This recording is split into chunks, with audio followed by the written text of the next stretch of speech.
மிக நீண்ட இடைவெளிக்கு பிறகு ஒரு 10 மாத காலம் கொரோனா கோவிட்-19 என்கிற கொடிய வைரஸ் உலகத்தை அச்சுறுத்தி லட்சக்கணக்கான மக்கள் மரணத்தின் மடியில் விழுந்ததற்கு பிறகு அந்த ஆபத்து இன்னும் நீங்கிவிடவில்லை என்ற நிலைமை இருந்தாலும் இன்றைக்கு ஒரு பொது தேர்தலை சந்திப்பதற்கு தமிழகம் அணியமாகி வருகிற காலகட்டத்தில், ஆயத்தமாகி வருகிற காலகட்டத்தில், வரக்கூடிய யுத்தகாலத்தில் வாக்காளர் பெருமக்களே, நீங்கள் பன்றிகளின் முன்னால் முத்தை சிதறவிடாதேயுங்கள், பரிசுத்தமானதை நாக்கி கொடாதேயுங்கள், ஆழ்விற்று பொன்வாங்கியோர் செய்த பூனை ஆந்தைக்கு கட்டி மகிழாதீர்கள், நீள்விட்ட பொன் மாளிகை கட்டி பெயினை நேர்ந்து குடியேற்றி விடாதீர்கள், செருப்புக்கு தோல் வேண்டி ஒரு செல்வ குழந்தையை கொன்று விடாதீர்கள், வழியிருக்க குழியில் விழுந்து விடாதீர்கள், கரும்பிருக்க இரும்பை மென்று விடாதீர்கள், கனியிருக்க காயை கவர்ந்து விடாதீர்கள், காவிய தலைவன் தளபதி உங்களுக்கு கடமையாற்ற காத்திருக்க சபிக்கப்பட்ட ஜென்மங்களை தயவு செய்து தேர்ந்தெடுத்து விடாதீர்கள் என்றொரு விண்ணப்பத்தை முன்வைப்பதற்கான வாய்ப்பை மாவட்ட கழகத்தின் செயலாளர் சேகர்பாபு அவர்கள் தந்திருக்கிறார்கள். நாம் வெற்றி பெறுவது உறுதி. நம்முடைய வெற்றி நிச்சயிக்கப்பட்டது. கோட்டை குலுமண்டபம் அண்ணன் ஸ்டாலினை வரவேற்பதற்கு காத்திருக்கிறது என்பது உண்மையானாலும் கூட இந்த வெற்றியை திசை திருப்ப முடியுமா? திராவிட முன்னேற்ற கழகத்தின் ஆட்சியை வரவிடாமல் தடுப்பதற்கு ஏதாவது செய்ய முடியுமா என்று இணை எதிரிகள் இன்றைக்கும் சிந்தித்துக் கொண்டுதான் இருக்கிறார்கள் என்பதை இந்த இயக்கத்தில் இதயபூர்வமாக இயங்குகிற தம்பிகளுக்கு நான் பதிய வைப்பதற்கு கடமைப்பட்டிருக்கிறேன். தமிழ்நாட்டில் இன்றைக்கு சமகாலமாக நாடெங்கும் இன்றைக்கு திராவிட முன்னேற்ற கழகத்தினுடைய கூட்டங்களுக்கு ஆடி பெருக்கெடுத்து ஓடிவரும் வெள்ளம் போல் மக்கள் திரண்டு வருகிறார்கள். அண்ணன் ஸ்டாலின் பிரச்சார உத்தியை புதிய வடிவத்தில் மாற்றி இருக்கிறார். தலைவர்கள் பேசுவார்கள், தொண்டர்கள் கேட்பார்கள். தலைவர்கள் பேசுவார்கள், மக்கள் கேட்பார்கள். ஆனால் தமிழ்நாட்டில் ஜனநாயகத்தில் ஒரு புதிய அத்தியாயம். பொதுமக்கள் பேசுகிறார்கள், தலைவர் கேட்கிறார் என்று இன்றைக்கு ஒரு புதிய பாணியை திமுகவில் அறிமுகம் செய்து நாடு முழுக்க இன்றைக்கு அண்ணன் ஸ்டாலின் அவர்கள் செய்து வருகிற பிரச்சாரம் எடப்பாடிக்கு ஒரு மிகப்பெரிய அதிர்ச்சியை இன்றைக்கு தந்து கொண்டிருக்கிறது. ஒரு சாதாரண பயணியாக நாடு முழுக்க சுற்றி வருகிற நான் உங்களுக்கு ஒரு கவிதையை நினைவுபடுத்துகிறேன். சொல்லதிகாரம் என்று கவிஞன் வைரமுத்து ஒரு கவிதை எழுதியிருப்பான். அந்த கவிதையில் 2 கண்ணியை சொல்லிவிட்டு 3வது கண்ணியை முடிக்கிற பொழுது எல்லோரும் கேட்ட வார்த்தைகள் என்று முடிப்பார். கவிதையை உங்களுக்கு கவனப்படுத்துகிறேன். கொல், கொள்ளையடி, சரித்திரம் அதிகம் கேட்ட வார்த்தைகள், தழுவு, முத்தமிடு, கட்டில்கள் அதிகம் கேட்ட வார்த்தைகள், ஆறாரோ சனியனே, தொட்டில்கள் அதிகம் கேட்ட வார்த்தைகள், உறுப்போடு உருப்பட மாட்டாய், வகுப்பறைகள் அதிகம் கேட்ட வார்த்தைகள், உனக்கு எப்போது கல்யாணம், விலைமகள் அதிகம் கேட்ட வார்த்தைகள், இன்னொரு ஜென்மம் என்று ஒன்று இருந்தால் பூங்காக்கள் அதிகம் கேட்ட வார்த்தைகள், மறக்காமல் கடிதம் போடுங்கள், இரயிலடிகள் அதிகம் கேட்ட வார்த்தைகள், பாலாறு தேனாறு, பொதுஜனங்கள் அதிகம் கேட்ட வார்த்தைகள், பெரியோர்களே தாய்மார்களே ஒலிபெருக்கி அதிகம் கேட்ட வார்த்தைகள், நேற்றே வந்திருக்க கூடாதா, கடன் கேட்போர் அதிகம் கேட்கிற வார்த்தைகள், இனிமேல் ஆண்டவன் விட்ட வழி, மருத்துவமனைகள் அதிகம் கேட்ட வார்த்தைகள். கவிஞன் கவிதையை முடித்து விடுகிறான். நாஞ்சில் சம்பத் அம்பத்தூரில் தொடர்கிறேன்.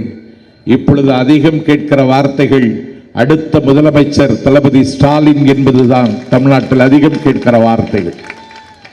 இந்த வார்த்தைகளுக்கு ஒரு வலிவும் பொலிவும் வருவதை நான் பார்க்கிறேன். திராவிட முன்னேற்ற கழகத்தினுடைய தேவை இன்றைக்கு அதிகமாகி வருகிறது.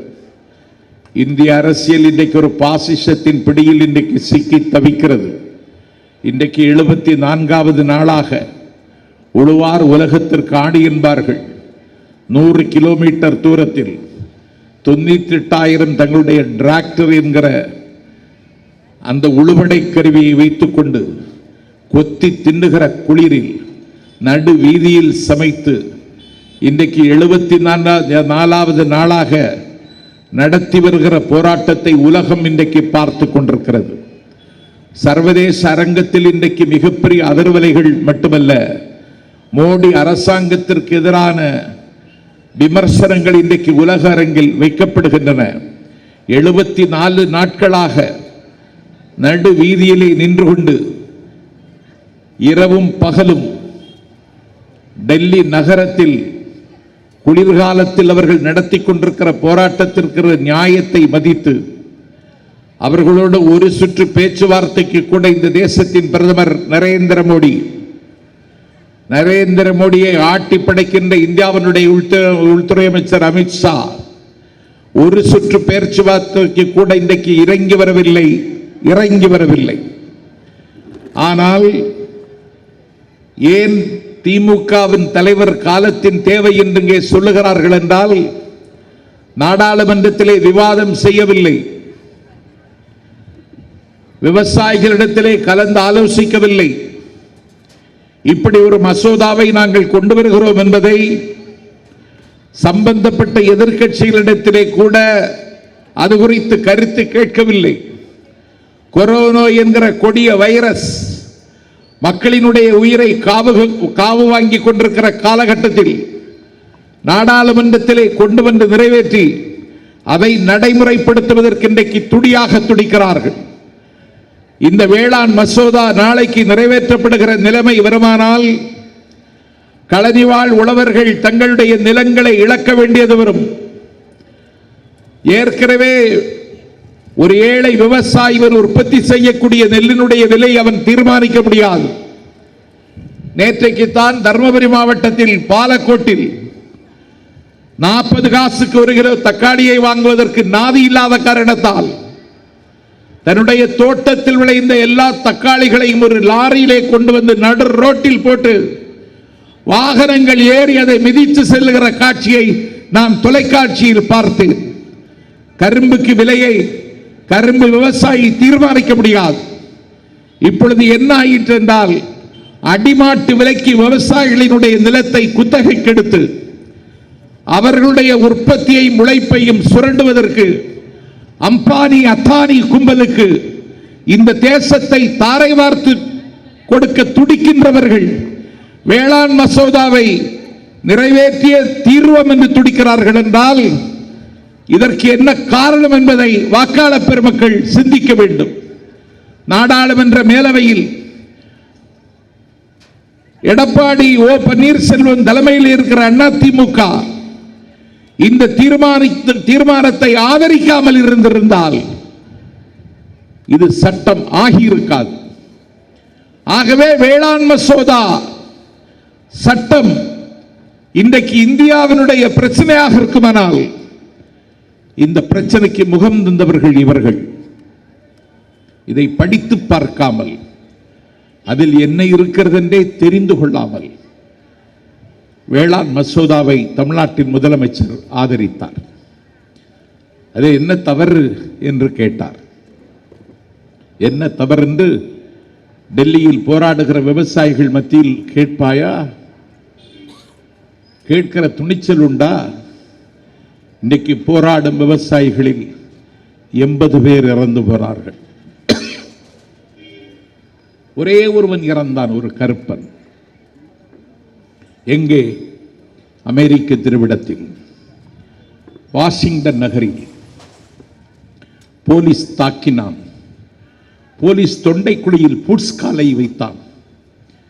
எனக்கு மூச்சு விட முடியவில்லை என்று அவன் திமிரினான். என்னை விட்டுவிடு என்று கெஞ்சினான். உதைத்த உதையில் குப்புற விழுந்தவன் உயிர் துறந்தான். ஒரே ஒருவன் உதைக்கப்பட்டு கொல்லப்பட்டதற்கு அமெரிக்க திருவிடத்தில் இன்றைக்கு ட்ரம்ப் வெள்ளை மாளிகை விட்டு வெளியேறி இருக்கிறார். ஒருவன் கொல்லப்பட்டதற்கு ட்ரம்ப் வீட்டுக்கு போனான் என்றால் 80 பேரை கொண்டு முடித்தவர்கள் நாளைக்கு வீட்டுக்கு போவார்கள் என்றால் அந்த விதியை தீர்மானிக்கிற இடத்தில் அண்ணன் ஸ்டாலின் இருக்கிறார் என்பதை உங்கள் கவனத்திற்கு நான் கொண்டு வருகிறேன். இன்னைக்கு என்ன பேசுகிறீர்கள்? முதலமைச்சர் ஒருமையில் பேசுகிறார். பேசலாமா? நீ தகுதி இல்லாதவன் என்பது தரணிக்கே தெரியும். ஆனால் அந்த முதலமைச்சர் ஆசனத்திற்குரிய மரியாதையோடு நீ பேசுகிறாயா? இல்லை. தரவுகளை வைத்துக் கொண்டு பேசுகிறாயா? இல்லை. ஏதாவது விவரம் தெரிந்துதான் நீ விவாதம் செய்கிறாயா? இல்லை. வேளாண் சட்டத்தை படித்து பார்க்காமலேயே அதை நீ ஆதரித்தாய். இந்தியா இன்றைக்கு இடியாப்ப சிக்கலில் சிக்கிக்கொண்டு விழிக்கின்றது. கேரள மாநிலத்தினுடைய இடது முன்னணி அரசு உப்பை போலிய உயர்ந்த மனிதர் பினராயி விஜயன் சட்டமன்றத்தை அதற்காக கூட்டுகிறார். சட்டமன்றத்தை கூட்டுவதற்கு தேவையில்லை என்கிறான் கவர்னர் ஆரிப் முகமது கான். சட்டமன்றத்தை கூட்ட தேவையில்லை என்று பேசுவதற்கு உனக்கு யார் அதிகாரம் தந்தது என்று கேட்டார் பினராயி விஜயன். கேரளா கொந்தளித்தது. கேரளாவில் சட்டமன்றம் கூடியது. வேளாண் மசோதாவை எதிர்த்து தீர்மானம் கொண்டு வந்தார்கள். பஞ்சாப் சட்டமன்றத்திலே தீர்மானம் கொண்டு வந்தார்கள். மலையின் உச்சி ஜார்க்கண்ட் தீர்மானம் கொண்டு வந்தார்கள். தெலுங்கானாவில் சந்திரசேகர் ராவ் தீர்மானம் கொண்டு வந்தார். அண்மையில் இருக்கிற பாண்டிச்சேரி அண்ணன் நாராயணசாமி தீர்மானம் கொண்டு வந்தார். நீ தீர்மானம் கொண்டு வந்திருக்க வேண்டாம். விவாதமாவது செய்தாயா சட்டமன்றத்தில்? இல்லை, ஆதரித்தார். இப்பொழுது என்ன பிரச்சனை? கடந்த 4ஆம் தேதி தூக்கம் வரவில்லை. துயரம் அழுத்துகிறது. ஒரு 30 ஆண்டு காலம் காலையிலே வேலைக்கு செல்லுகிற கணவன் மாலை வீடு திரும்பவில்லை என்றால் அவளுடைய மனையாட்டி கண்கலங்குகிறாள். காலையில் கல்லூரிக்கு செல்லுகிற மகள் மாலையில் வீடு திரும்பவில்லை என்றால் அந்த பெற்ற நெஞ்சம் பதறுகிறது. 16 வயது பேரறிவாளனுக்கு அவனுடைய தந்தை ஆசிரியர் குயில்தாசன், அவனுடைய அம்மா அற்புதம் அம்மாள். ராஜீவ்காந்தி கொலை செய்யப்பட்ட அந்த வழக்கில் 16 வயது மாணவனாக இருந்த பேரறிவாளனை கைது செய்து கொண்டு போனார்கள். 7 தமிழர்கள் 8க்கு 4 கொட்டடியில் மரணத்தின் வாசலில் ஒரு நாள் 2 நாள் அல்ல, என் மானமுள்ள தமிழர்களே 30 வருடங்களாக காத்து கிடக்கிறார்கள். நீ சட்டப்படி ஆட்சி நடைபெறுகிறதா? அரசியலமைப்பு சட்டத்தில் ஒரு மாநில அரசாங்கத்திற்கு ஒரு கைதியை விடுவிப்பதற்கு உரிமை இருக்கிறது. அரசியலமைப்பு சட்டம் 161 படி தமிழ்நாடு சட்டமன்றத்திலே தீர்மானம் கொண்டு வந்தாயிற்று. தமிழ்நாடு சட்டமன்றம் நிறைவேற்றிய தீர்மானத்தை 2.5 வருடம், ஒரு நாள் 2 நாள் அல்ல, 2.5 வருடம் திருப்பி அனுப்பினார். கழித்து திருப்பி அனுப்பிய விவரமே தெரியாமல் இவர்கள் ஆட்சி நடத்தினார்கள். குடியரசுத் தலைவர் திருப்பி அனுப்பினார். தமிழ்நாட்டில் ஒரு கவர்னர் இருக்கிறார். 2.5 வருட காலம் தமிழ்நாடு சட்டமன்ற தீர்மானத்திற்கு அவர் கையெழுத்திடவில்லை. ஏன் கையெழுத்து விடவில்லை என்று கேட்கிற துப்பில்லை. 5ஆம் தேதி சட்டமன்றம் கூடுகிறது. 4ஆம் தேதி இதை நான் உச்சநீதிமன்றத்திற்கு அனுப்பிவிட்டேன் என்று கவர்னர் அறிக்கை விடுகிறார். அற்புதம் அம்மாள் பேரறிவாளனின் தாய் இந்தியாவின் உள்துறை அமைச்சரை போய் சந்திக்கிறார். அற்புதம் அம்மாள் தமிழ்நாட்டின் கவர்னரை சந்திக்கிறார். இருக்கிற அதிகாரத்தை பயன்படுத்தி இந்த 7 பேரையும் விடுவித்தால் யாரும் எதுவும் கேட்க முடியாது. காங்கிரஸ் கட்சியே அதை ஆதரிக்கிறது. பிஜேபி கட்சி கள்ள மௌனத்தை அனுஷ்டிக்கிறது. ஆனால் 7 தமிழர்களை கொன்று முடிக்க வேண்டும் என்று இன்றைக்கு டெல்லி எதிர்பார்க்கிறதா? நான் கேட்கிறேன், 4ஆம் தேதி கவர்னர் கையெழுத்து விட மறுத்த செய்தித்தாளில் வந்ததற்கு பிறகு 5ஆம் தேதி சட்டமன்றத்தில் மீண்டும் ஒரு முறை நீங்கள் அதை நிறைவேற்றி இருக்க வேண்டாம் அந்த தீர்மானத்தை. சரி, நாளைக்கு அமைச்சரவையை கூட்டி அந்த தீர்மானத்தை நிறைவேற்றி மீண்டும் நீங்கள் கவர்னருக்கு அனுப்புகிற கடமையை ஏன் செய்ய மறுக்கிறீர்கள்? நீ யாருடைய கையில் சிக்கிக் கொண்டிருக்கிறாய்? அடிமை அரசு என்று சொன்னால் உன்னுடைய குருதி சூடாகிறது. நீ டெல்லி தேவதைகளின் காலில் விழுந்து கிடக்கிறாய் என்று சொன்னால் உனக்கு சினம் கொப்பளிக்கிறது. நான் கேட்கிறேன், தமிழ்நாடு சட்டமன்றத்தில் ஒரு சிறப்பு கூட்டத்தை கூட்டி 7 தமிழர்களை விடுவிப்பதற்கு தீர்மானத்தை நிறைவேற்றி குடியரசுத் தலைவருக்கும் கவர்னருக்கும் அனுப்புவதற்கு உனக்கு யார் தடையாக இருக்கிறார்கள்? நாளைக்கே நீ கவர்னரை சந்திக்க போகிறாயா? திராவிட முன்னேற்ற கழகத்தினுடைய நாடாளுமன்ற உறுப்பினர்கள் 39 பேரை உங்களோடு அனுப்புகிறேன் என்று பிரச்சாரத்தில் இருக்கிற கழகத்தின் தலைவர் ஸ்டாலின் உனக்கு கோரிக்கை வைக்கிறார். கவர்னரை சந்திப்போம், விவாதிப்போம். அரசியல் அமைப்பு சட்டம் உயிரோடு இருக்கிறதா? சட்டத்தின் ஆட்சி தமிழ்நாட்டில் நடைபெறுகிறதா? கேட்டுவிட்டாவது வந்து விடுவோம். திமுக தயார், நீ தயார் இல்லை. உனக்கு சனி பயிற்சியை விட சசி பயிற்சி மோசமாக இருக்கும் என்கிறார்கள். நீ அந்த சங்கடத்திலே நெளிகிற விவரம் எனக்கு தெரிகிறது. நான் கேட்கிறேன், அரசியல் சட்டப்படி விசுவாச பிரமாணம் எடுத்துக்கொண்ட த ஆனரபிள் மினிஸ்டர், மாண்புமிகு அமைச்சர்கள், அரசியல் சட்டத்தின்படி ரகசிய பிரமாணம், காப்பு பிரமாணம் எடுத்துக்கொண்ட ஒரு ஆனரபிள் மினிஸ்டர் தமிழ்நாட்டினுடைய டிஜிபியை போய் மனித வெடிக்குண்டு வைத்து கலவரம் நடத்துவதற்கு திட்டமிடுகிறார்கள் என்று மந்திரி போய் டிஜிபி மனு கொடுக்கிறானே, கலெக்டர் தாசில்தார்ட்ட மனு கொடுப்பானா? அமைச்சர்களுக்கு இது அழகா? இது சசிகலாவால் நான் முதலமைச்சர் ஆகவில்லை, சட்டமன்ற உறுப்பினர்களால் ஆனேன் என்கிறாய். என்னென்றி கொண்டார்க்கு முய்வுண்டு, உய்வில்லை செய் நன்றி கொண்ட மகற்கு.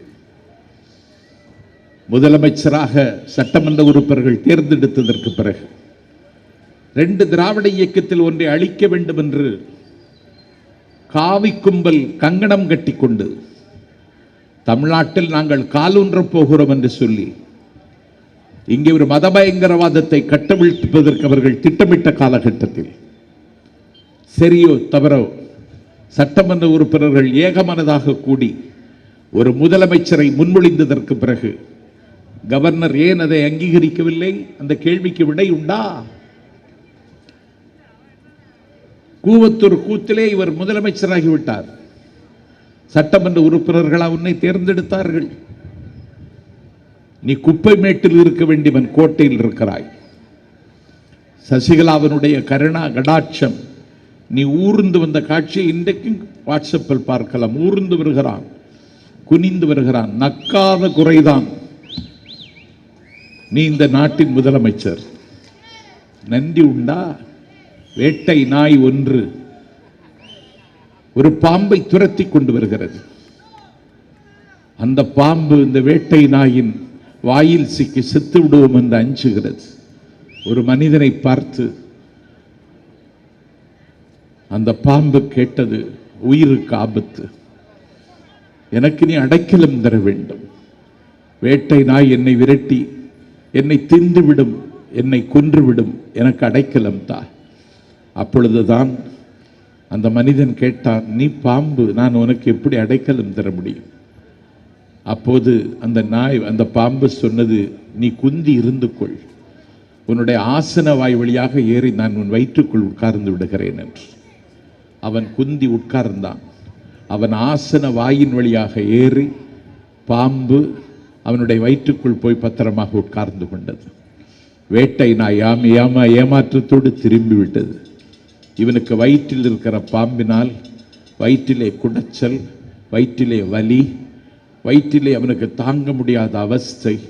அவன் பாம்பிடம் சொன்னான், எனக்கு வலியாக இருக்கிறது, எனக்கு அவஸ்தையாக இருக்கிறது, எனக்கு ரொம்ப எரிச்சலாக இருக்கிறது, தயவு செய்து கீழே இறங்கிவிடு என்று சொன்ன பொழுது அந்த பாம்பு சொன்னது, ரொம்ப கதகதப்பாக இருக்கிறது, எனக்கு ரொம்ப கம்ஃபர்டபுளாக இருக்கிறது, நான் இங்கேயே இருந்து கொள்ளுகிறேன் என்று வயிற்றில் போய் உட்கார்ந்து கொண்ட பாம்பு சொன்னதாக ஒரு கதை வருகிறதே.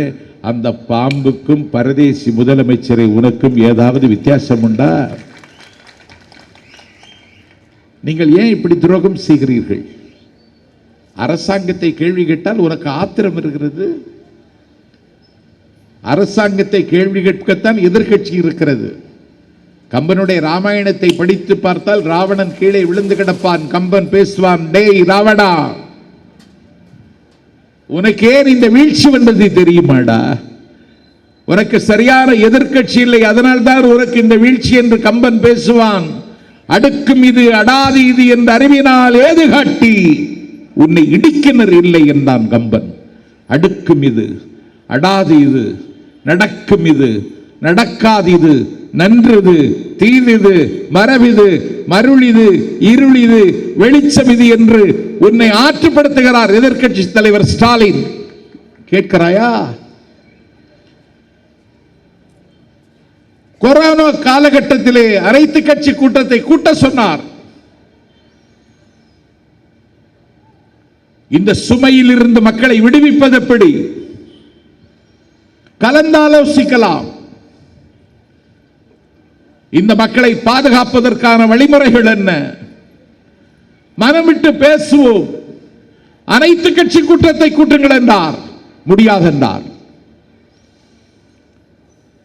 வீட்டில் இருந்து வெளியே வர முடியாமல், செய்ய தொழில் இல்லாமல், குழந்தைக்கு பால் வாங்குவதற்கு கூட வாய்ப்பு வசதி இல்லாமல் கும்பி கருகிக் கொண்டிருக்கிற குடும்பங்களுக்கு ஒரு 5000 ரூபாய் கொடுங்கள் என்றார். கொடுத்தாயா? கொடுக்கவில்லை. நீ இன்றைக்கு தேர்தல் தெருவுக்கு வந்து விட்டது. 2500 ரூபாய் கொடுக்கிறாய்.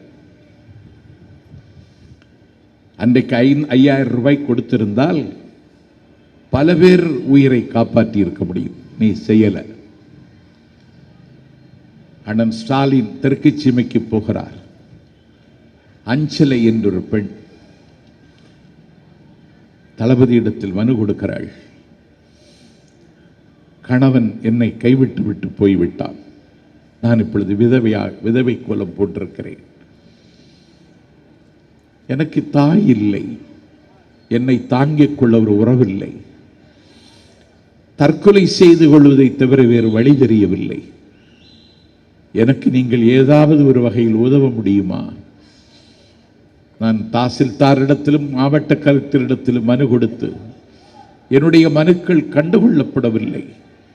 கோரிக்கையற்று கிடக்கிறதனே வேரில் பழுத்த பலா மாதிரி நான் இருக்கிறேன் என்று கண்ணீர் சிந்தி அண்ணன் ஸ்டாலினிடத்திலும் இந்த பெண் மனு கொடுக்கிறாள். அந்த மனுவை வாங்கி மிகுந்த கரிசனத்தோடும் கவலையோடும் படித்து பார்த்துவிட்டு அதை செய்தியாக்குகிறார். உனக்கு உதவுவேன் என்று உத்தரவாதம் கொடுத்து கொண்டு அடுத்த ஊருக்கு புறப்படுகிறார். நள்ளிரவு தகவல் வருகிறது, அந்த பெண்ணினுடைய வங்கி டெபாசிட்டில் தமிழ்நாட்டின் முதலமைச்சர் 2000 ரூபாய் போட்டு விட்டார் என்று செய்தி வருகிறது. என்றால் நீ முதலமைச்சரா? எங்கள் அண்ணன் ஸ்டாலின் முதலமைச்சரா? கேட்டது ஸ்டாலின், போட்டது நீ. கேட்காமல் இருந்திருந்தால் கிடைத்திருக்குமா? அவர் கேட்டார்.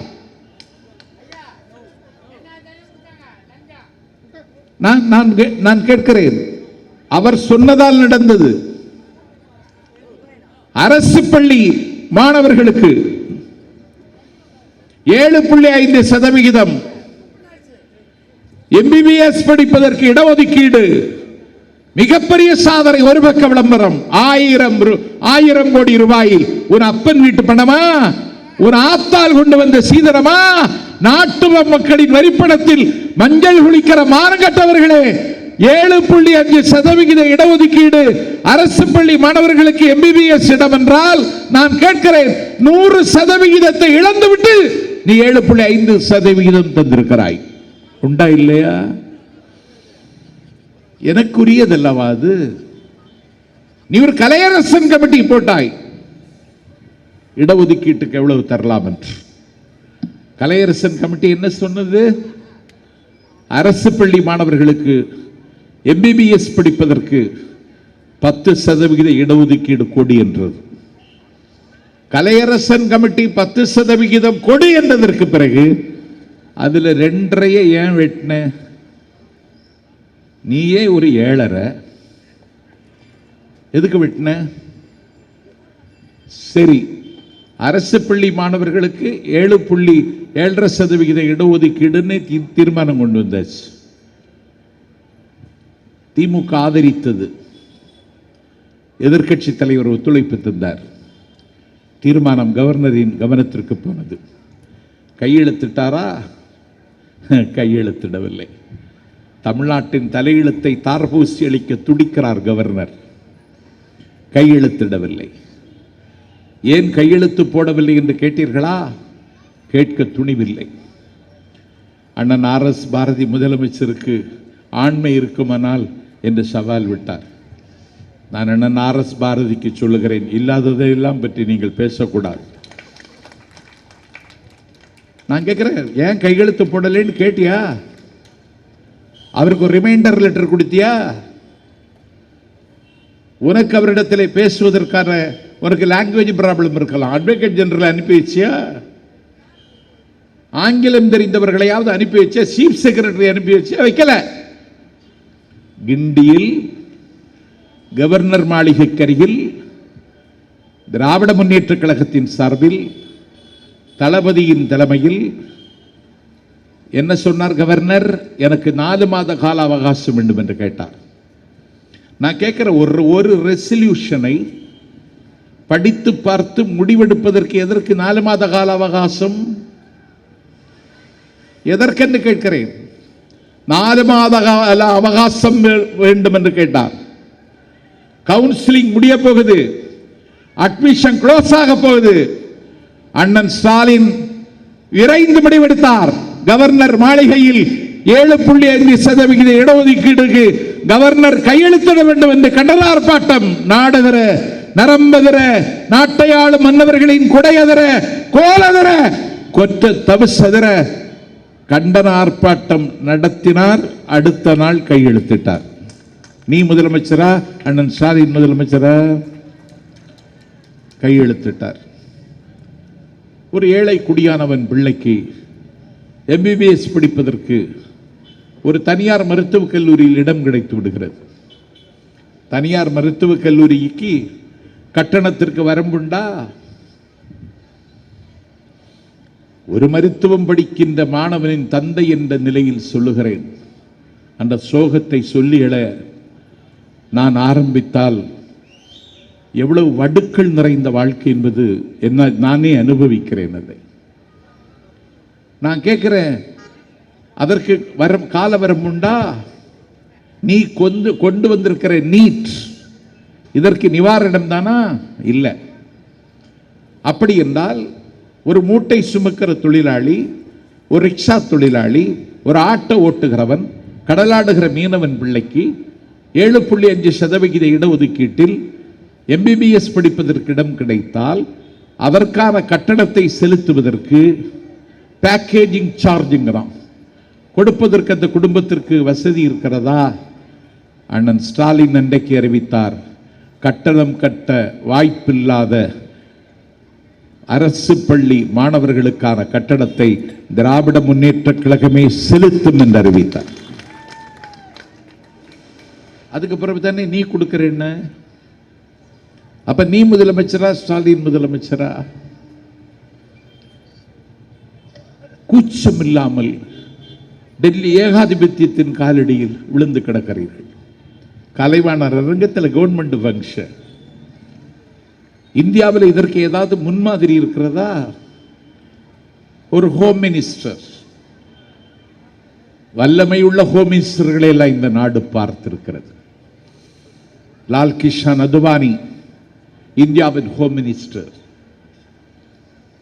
ஒய்பி சவான் இந்தியாவின் ஹோம் மினிஸ்டர், 500க்கு மேற்பட்ட சமஸ்தானங்களை ஒருங்கிணைத்த இரும்பு மனிதன் சர்தார் வல்லபாய் பட்டேல் இந்தியாவின் ஹோம் மினிஸ்டர். ஒரு ஹோம் மினிஸ்டர் ஒரு மாநிலத்திற்கு வந்தால் அமைச்சரவையே போய் நிற்கலாமா? எல்லோரும் போய் நின்றீர்கள். மீனம்பாக்கம் விமான நிலையத்திலிருந்து பட்டினப்பாக்கம் லீலா பேலஸ் வரையிலும் பிஜேபி கட்சியின் உள்துறை அமைச்சருக்கு அண்ணாவின் கொடி போட்ட அதிமுக கொடியை ஏந்தி கொண்டு சாலையின் இருமருங்கும் அந்த கட்சியின் அப்பாவி தொண்டர்களை நிற்க வைத்தீர்கள். செய்யலாமா? ஒரு கவர்மெண்ட் ஃபங்க்ஷன் அதிலே அமித்ஷா கேட்டுக்கொள்ளாமலேயே பிஜேபி கட்சியோடு கூட்டணி தொடரும் என்று அறிவிக்கிறாய். உங்களுக்கு மானம் இருக்கிறதா? உப்பு போட்டு சோறு தின்னுகிறீர்களா? நீங்கள் முதலில் தின்னுவதே சோறு தானா? மேற்கு வங்காளத்தில் ஒரு முதலமைச்சர், அவருடைய பேர் மம்தா பானர்ஜி. 40 ரூபாய்க்கு ஒரு சில்பர், ஒரு வெள்ளை சேலை, ஒரு காட்டன் சேலை அணிந்து கொண்டு, ஒரு பொட்டு கம்மல் அணிந்து கொண்டு வல்லாதிக்கத்தை எதிர்க்கிற துணிச்சலோடு களமாடுகிறார். அந்த கட்சியினுடைய சட்டமன்ற உறுப்பினர்களை ஆசை வார்த்தை காட்டி பல கோடிகளை அள்ளி கொடுத்து விலைக்கு வாங்கி கொண்டிருக்கிறார்கள். ஆனாலும் அந்த அம்மையார் போராடி கொண்டிருக்கிறார். நேதாஜி சுபாஷ் சந்திர போஸ் இந்தியாவினுடைய விடுதலையை காந்தியின் அஹிம்சை தீர்மானிக்காது. முள்ளை முள்ளால் தான் எடுக்க வேண்டும், ஆயுதத்திற்கு ஆயுதத்தால் தான் பதில் சொல்ல வேண்டும் என்று கடல் கடந்த நாடுகளிலே பாசறையை வைத்து பாடி வீடுகளை உருவாக்கி இந்தியன் நேஷனல் ஆர்மியை தொடங்கி உலக விடுதலை வரலாற்றில் அவன் செய்ய துணிந்த காரியத்தை இன்னொரு தலைவன் செய்ததில்லை என்று பேசப்பட்ட நேதாஜி சுபாஷ் சந்திர போஸினுடைய 125வது பிறந்த நாளுக்கு நாடாளும் பிரதமர் கல்கத்தாவுக்கு வருகிறார். நாடாளும் பிரைம் மினிஸ்டர் வருவதற்கு அவருக்கு இருக்கிற உரிமையை நான் மறுக்கவில்லை. அது ஒரு கவர்மெண்ட் ஃபங்க்ஷன். உன்னுடைய எதிர் திசையில் பயணிக்கிற அந்த நாட்டின் அந்த மாநிலத்தின் முதலமைச்சர் மேடையில் இருக்கிறார். நீ என்ன செய்கிறாய்? முதலமைச்சர் பேசுவதற்கு ஒலிபெருக்கிக்கு முன்னாலே வருகிற பொழுது உங்களுடைய கோஷத்தை அவர்களுக்கு முன்னாலே நீங்கள் எழுப்புகிறீர்கள். முதலமைச்சர் முகம் சுளிக்கிறார், அகம் நொந்து விடுகிறது. இது அரசு நிகழ்ச்சி. இது மாதிரி வரட்டு கோஷங்களை போடுவதற்கு யாருக்கும் உரிமை இல்லை. நான் இந்த கூட்டத்தில் பேச விரும்பவில்லை என்று பிரதம அமைச்சர் கலந்து கொண்ட நேதாஜி பிறந்த நாள் விழாவில் மேற்கு வங்காளத்தின் முதலமைச்சர் பேசாமல் தன்னுடைய எதிர்ப்பை அங்கே பதிவு செய்தார். பட்ட பகல் நடந்த நிகழ்ச்சி. மம்தா பானர்ஜியாவது சேலை கட்டியிருக்கிறார், வேட்டி கட்டியிருக்கிறவன உன்னை கேட்கிறேன், உனக்கு மானம் இருக்கிறதா? இன்னொரு மாநிலத்தின் முதலமைச்சர் உரிமைக்கு போராடுவதற்கு என்ன விலை கொடுக்கிறார்? இன்னைக்கு ஒரு பட்ஜெட் இந்தியாவின் நிதியமைச்சர் தாக்கல் செய்திருக்கிறார். கார்ப்பரேட்டுகளுக்கு 1,76,000 கோடி ரூபாய் அவன் வாங்கிய கடனை தள்ளுபடி செய்து விட்டார் நிதியமைச்சர். 1,00,000 கோடி தமிழ்நாட்டில் சாலை போடுவதற்கு நிதி ஒதுக்குகிறார்.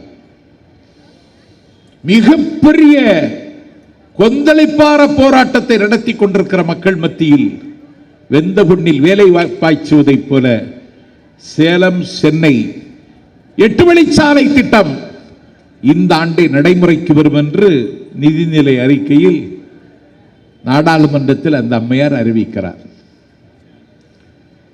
இது ரீகன்சிடர், இது மறுபரிசீலனை செய்ய வேண்டும் என்றாவது சொன்னீர்களா? எதிர்ப்பு தெரிவித்தீர்களா? அந்த அறிக்கை ஆதரித்தீர்கள். இந்தியாவில் 40 கோடி இளைஞர்கள், இந்தியாவில் இருக்கிற இளைஞர்கள் சக்தி உலகத்தில் எந்த நாட்டுக்கும் இல்லை. 40 கோடி இளைஞர்கள் பட்டம் என்கிற பிச்சை பாத்திரத்தை வாங்கி வைத்துக் கொண்டு சிகரெட்டு புகைந்தெறிய கீழ்வானம் சிவந்தெறிய பொழுது விடியுமா என்று சிவப்பாக சிந்திக்கிறார். சாலையோரத்தில் வேலையற்றதுகளின் உள்ளத்திலே விபரீத எண்ணங்கள், வேந்தே அதுதான் காலக்குறி என்று துடிக்கின்ற இளைஞர்கள் 40 கோடி பேர். யாருடைய வேலைக்காவது உத்தரவாதம் உண்டா? இல்லை.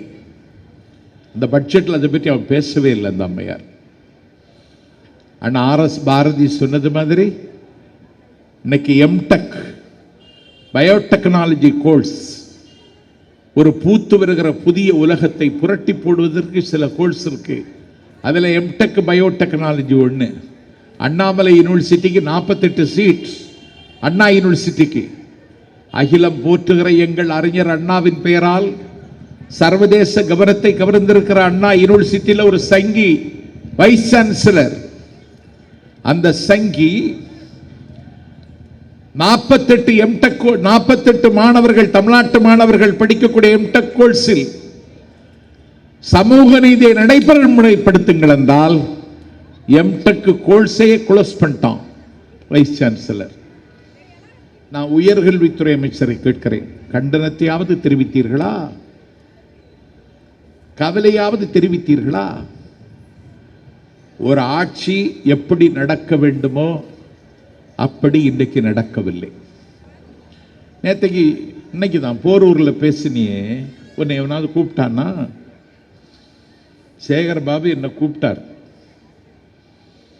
சேகர் பாபு RS பாரதியை கூப்பிட்டார்.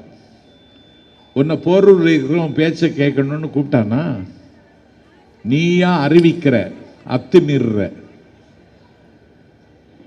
4 பக்கம் விளம்பரம் கொடுக்குறான் OPS. அதுல முதலமைச்சர் படம் இல்லை. என்ன செய்ய போறான் OPSன்னு யாருக்கும் தெரியாது. நான் கேட்கிற, உனக்கே நாளொரு சாவுங்கிறது மாதிரி உனக்கு நித்திர அவஸ்தை. திமுக மேல எதுக்கு கல்லறிகிற? இந்த நாட்டில் தமிழ் தேசியம் பேசிட்டு இருக்கான் ஒரு பையன், தோல் மரத்து போன பயல். லே, தமிழ் தேசியம் பேசுனா தமிழ் தேசியம் பேசு. திமுக மீது எதற்கு கல்லறிகிறாய்? 10 ஆண்டு காலம் ஆட்சியில் இருக்கிற அண்ணா திமுகவின் மீது விமர்சனம் வைக்க மாட்டானாம். அந்த நாய்க்கு கூனிக்கு குறைத்தை பழக்கப்பட்ட அந்த பயல் இப்பொழுது அவன் திமுகவை சீண்டி பார்க்கிறான் என்றால் எடப்பாடி கொடுத்த காசுக்கு குறைக்கிறான். இப்படி காசுக்கு குறைக்கிறவனும் காவிக்கொடியை பிடித்திருப்பவனும் திமுக ஆட்சிக்கு வரக்கூடாது என்றவர்கள் திட்டமிடுகிறார்கள் என்றால் இந்த திட்டத்தை தகர்க்கிற வல்லமை திமுக தொண்டனுக்கு உண்டு என்று முடிவெடுக்க வேண்டிய நேரம் இந்த நேரம். சரித்திரம் திரும்புகிறது, சந்தடி ஓய்கிறது, உறக்கம் கலைகிறது, மொட்டுகள் மலர்கிறது, கட்டுகள் அவிழ்கிறது, விட்டு விடுதலையாகி விரிவானத்தில் பறவைகள் பறக்கிறது, கீழ்வானம் சிவக்கிறது, கிழக்கு விளக்கிறது, உதய சூரியன் உதிக்கப் போகிறது. காலத்தின் தேவை தளபதி மு.க. ஸ்டாலின். அவர் இந்த நாட்டின் முதலமைச்சராவதை எந்த ஏகாதிபத்தியத்தும் தடுக்க முடியாது. அந்த வரலாற்று செய்தியை உலகத்தில் வாழக்கூடிய 65 நாடுகளில் சிந்தி சிதறி கிடக்கக்கூடிய 10 கோடி தமிழர்கள் எதிர்பார்க்கிறார்கள். அந்த எதிர்பார்ப்பை நிறைவேற்றி தர நீங்களெல்லாம் அணியமாகுங்கள், அணிவகுப்பை பலப்படுத்துங்கள். ஆதிக்கம் எவ்வளவு உயரத்தில் இருந்தாலும் அதை வீழ்த்தி பழக்கப்பட்டவன் திமுக காரன் என்பதை நிரூபிக்க வாருங்கள் என்று கேட்டு விடைபெறுகிறேன். நன்றி, வணக்கம்.